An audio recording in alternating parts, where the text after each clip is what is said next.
The activity that we're talking about is a web quest, which is a form of guided research. The students are prompted towards online resources so that they can focus most of their time in class on the activity at hand, which in this case is a PowerPoint presentation done by a group of 3 students.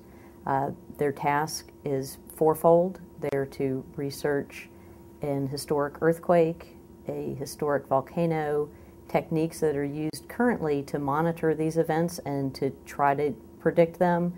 And their culminating task is to work together to piece all of this out and try to come up with what future technology might be available to give advanced warning to people who live in areas where they might experience an earthquake or a volcano.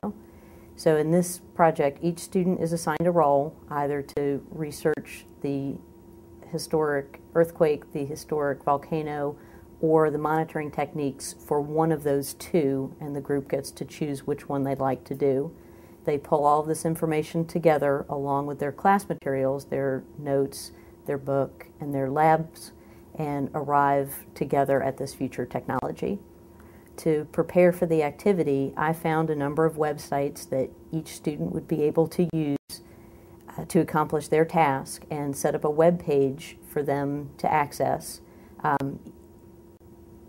Each student had their own separate page to go to within this set of pages for the web quest, and I also provided them with a rubric on how they were going to be graded individually as well as a group, and provided them with an organizational sheet, graphic organizer, to help them put all their research notes together in an organized way.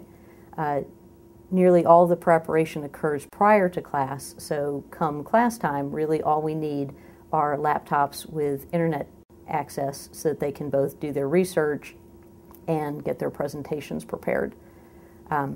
So this takes place at the end of a unit on plate tectonics and structural geology, and follows an introduction to both earthquakes and volcanoes, and then the students are divided into these heterogeneous groups of 3. The web quest process is explained to them. Web quests are very formulaic.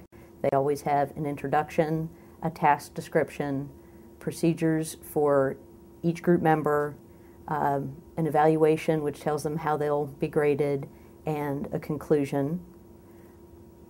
And I show them all of the pages, including where each group member will need to go to access the websites to complete their task. They each conduct the preliminary research and then pool all their information together to construct the PowerPoint, and then